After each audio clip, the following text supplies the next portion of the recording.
Нурпресстин жаңылыктар түрмөгү саламатсыздарбы? Кечөөтөн бери Алымкадыр Бейшеналиев менен Надира Нарматованын сүйлөшүүсү сот тармакта кызуу талкуу жаратып жатат. Анда депутат Надира Нарматова саламаттык сактоо министри Алымкадыр Бейшеналиевден өзүнүн тууганын улуттук кардиология жана терапия борборуна орноштуруп берүүсүн суранган. Министр дароо эле макул болот. Ананчы баканда эл өкүлү суранып жатса кантип жок демек. Болбосо эле балеге калат да ар бир жыйында саламаттык сактоо министрлигине асылган болот. Ананда Бейшеналиев эч кандай резюменин кереги жок экенин айтып, директорго эле түз кирсе болорун белгилеген. Алардын сүйлөшүүсү парламентте күтүү залында болгондуктан бир сайттын журналисти менен каржы министринин орун басары күбө болгон. Тууганына жумуш тапканына сүйүнгөн Нарматова дароо эле ага айтайын деп чалып байланыша алган эмес. Ал керек учурда телефондорго жооп беришпейт. Башка учурда ыйлап чала берип мени уктатпай коюшту деп нааразы боло сүйлөнгөнү да бар. Мунун баарын уккан журналист түшүндүрмө алуу үчүн саламаттыкты сактоо министрлигинин жетекчисине кайрылган. Чиновник мындай сөздү депутат Надира Нарматова айтпаганын айтып төгүндөй баштап, жагдайды түшүндүрүүдөн баш тарткан. Ал эми депутат бөлмөдөн чыгып кеткендиктен комментарий алуу мүмкүн болбогонун жазат. Министр түнү менен ойлонгонбу, айтор эртең менен кайра окуя боюнча комментарий берүүнү чечкен. Ал кадрлардын жетишсиздигинен улам саламаттыкты сактоо уюмдарынын жетекчилигине адистерди жиберип, аларды жумушка алуу же албашын бөлүм башчылары өздөрү чечерин белгилеген. Бирок министр менен сүйлөшүлгөн деп директорго кирсе, ал кантип жок дейт деген суроо келет. Банктардын сүткорлугу канча тагдырды талкалаган, канча адамды көчөдө калтырды. Кара-Балта шаарынын 67 жаштагы тургуну Айыл банктын сүткорлугунан үйсүз калды. Сану Салтыханова 2009 жылы сот жообуна тартылып, 2016 жылы боштондукка чыккан. Бирок абактан чыккандан кийин барар жери жок, көчөдө калды. Анткени анын үйү жана жер тилкеси сатылып кеткен. Териштире келгенде иштин баары Чүй райондор аралык сотунун 2010 жылдын 9 июлунда берилген аткаруу баракчасынан башталыптыр. Көрсө Салтыханова Айыл банкка үйдү күрөөгө коюп, насияга акча алган. Камаларда анын банктын алдында 25 000 сом карызы калган. Айлап жылдап жүзөгө ашырылбаган аткаруу баракчасы бул жолу чагылгандай тездик менен аткарылып, күрөөгө коюлган үй Жайыл райондук сот аткаруучулар тарабынан сатылып кеткен. Я хочу сказать, что когда я была в местах лишения свободы 2009 года по 2016 год, в промежуток этого времени был продан мой дом незаконно. По поддельным документам был продан мой земельный участок, который принадлежал мне 20 лет уже. Турак жайсыз калган Сану Салтыханова чындык издеп барбаган жери, какпаган эшиги калган эмес. Бул боюнча 2021 жылдын 27 мартында Жайыл райондук ички иштер бөлүмү алдамчылык беренеси менен иш козгоп, сотко чейинки териштирүү иштери башталган. Андан бери 2 жылдан ашык убакыт өтсө дагы көчөдө калган Салтыханованы прокуратура милицияга, милиция прокуратурага топ тепкендей бири-бирине жөнөтүүдө. Нурпресстин журналисттери Нурсат юридикалык компаниясынын адвокаттары менен биргеликте иликтөө жүргүздү. Анда Жайыл райондук сот аткаруучулар Айыл банктын кызматкерлери менен мыйзамды одоно бузганы такталды. Соттун чечимин бетине кармап көзгөрүнө жасалма документтерди пайдаланып рейдерликке барышканы тастыкталды.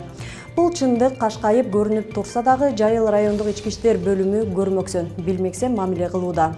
2 жылдан ашык убакыттан бери иш тергелбей, сейфте чаң басып турушунун себеби тергөө кызматынын башчысы Бактияр Жунушалиевдин кызыкчылыгы бар экенин Сану Салтыханова айтууда. Там я знаю точно, что замешаны были судебные исполнители, там были замешаны Айыл банк, потому что я, когда обратилась к Самалиеву, судебному исполнителю, я обратилась 5 марта 2017 года. Вот так он меня, я в то время думала забрать деньги за дом. Ну, вот такое состояние у меня было, даже на булку хлеба не было. А получилось, видите, как он мне эти деньги не вернул.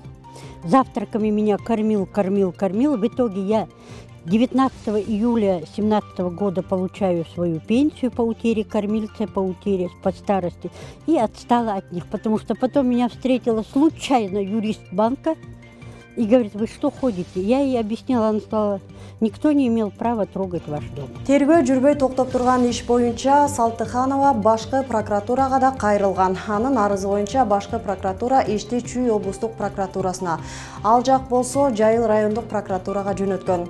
Бирок андан деле майнап чыккан жок. Бар болгону ортодо футбол оюну жүрүп дагы 1 жылга жакын убакыт өтүп кетти. Аягында тергөө ишин прокуратурадан алып салгандыгына байланыштуу Жайыл прокуратурасы ишти Жайыл райондук ички иштер бөлүмүнө өткөрүп берип салды. Мындайча айтканда, Салтыханованын иши айланып келип тергөөчүнүн сейфине келип түштү. Эми бул иш кандай жанданат, аны убакыт көрсөтөр. Же баягыдай эле иш тергелбей токтоп калабы? Эгер андай боло турган болсо, анда тергөөчүлөрдүн сейфинде чаң басып жаткан иштерди көзөмөлдөгөн жан барбы? Деген суроо жаралат. Степанов Валера 2 жылдан бери укук коргоо органдарынын чеңгелине илинип, соттон сотко кайрылып акыйкаттык издеп жүрөт. Уулунун өлүмүнүн изине түшкөн аксакалдын арызы Чүй облустук сотто каралып жатат. Степанов Валера баласынын өлүмүнө түздөн-түз Зальцман Александр күнөөлүү экенин айтып, буга соттук экспертизанын жыйынтыгы далилдеп жатат. Эми окуянын чоо жайын айтсак, 2021 жылдын 27 октябрында Бишкек Нарын Торугар Туна жолунда жол кырсыгы катталат. Кырсыкка кабылган автоунаада 3 адам болгон. Жабырлануучулардын айтымында рулда отурган Зальцман Александр аман калып, Степанов Александр менен Шеянова Алена ошол жерде каза болот. Бирок жол кырсыгынан аман калган Зальцман жоопкерчиликтен качып, каза болуп калган Степанов Александрды рулга отургуза калган дейт.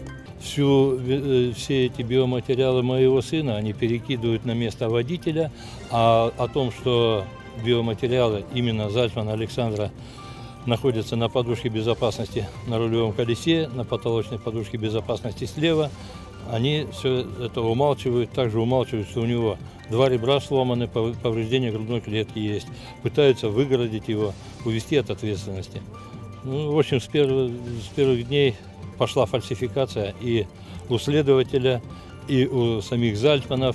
Жоопкерчиликтен качкан Зальцмандын аракетине тергөөчү Султанбаева да активдүү аралашкан деп жатышат. Тергөө иштерин бурмалап, бир топ фактыларды жаап жашырган. Суд мед экспертизанын жыйынтыгын өзлөрүнө ыңгайлаштырып чыгарткан. Тагыраагы жол кесепетинен каза болгон жарандын жаракаты бурмаланган. Алардын мындай аракети маркумдун сөөгүн эксгумация кылганда айкындалган. Башкача айтканда, экспертизада жаап жашырылган учурлардын баары калкып чыккан. Буга байланыштуу ушул жылдын 4-сентябрь күнү Улуттук коопсуздук мамлекеттик кызматы тарабынан тергөөчү кармалды. Ага карата кылмыш жаза кодексинин 361 беренеси далилдерди бурмалоо жана 337 берене кызмат абалынан кыянаттык менен пайдалануу боюнча кылмыш ишин козгоп камакка алды. Бүгүнкү күндө бир нече соттук медициналык экспертизалар болгон. Биринчи соттук медициналык экспертиза өзүңүз билгендей райондук инстанцияда бурмалап, ар кандай сүйлөшүү жолдору менен туура эмес соттук медициналык экспертизасы корутундусу чыгып, ал корутунду ошол эле биз өтүнүш жазап, жүргүзүлгөн эксгумациянын негизинде жүргүзүлгөн соттук комплекстик комиссиондук экспертизанын корутундусу менен толук далилденди. Мыйзамсыз, туура эмес корутунду берилген. Ошонун жыйынтыгына бүгүнкү күндө судмед эксперт жоопко тартылып, анын үстүнөн дагы соттук териштирүү жүрүп баштады. Мындан тышкары өзүңүздөр билгендей, ошол ишти убагында тергөө амалдарын жүргүзгөн тергөөчү да бүгүн камакка алынып, айыбы бузулуп, тергөө амалдары жүрүп жатат. Уулунан ажырап, бүйүтү басыла элек Степанов Валера бул иштин аягына чыгам деп жатат. Кандуу окуянын негизги күнөөкөрү делген Зальцман Александр бошондукта жүргөнүн айтып, мыйзам чегинде жазасын алуусу керек дейт. Бирок эмнегедир соттук отурумдар ар кандай себептер менен башка күнгө жылып, сооздуктурулуп жатканын айтууда. Бирок бул аралыкта акыйкаттуулуктан үмүтүн үзбөгөн аксакал уулунун иши боюнча колу жеткен жердин баарына кайрылып жатыптыр.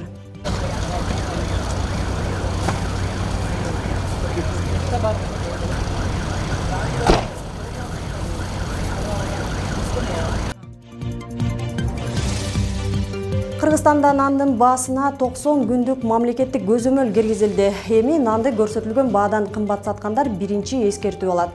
Эгер мындай көрүнүш кайталанса, 3000 сомдон 13000 сомго чейин айыппул салынат. Бул боюнча монополияга каршы жөнгө салуу кызматынан билдирди. Мындай чара социалдык маанилүү азыктын баасын кармап туруу үчүн көрүлгөн. Өткөн айда жогорку кеңеште көпчүлүк депутаттар нандын кымбатташы тууралуу маселе көтөрүп, тиешелүү органдарды чара көрүүгө чакырган. Ага Казакстандын унунун баасы кескин түрдө көтөрүлгөнү себеп болгон.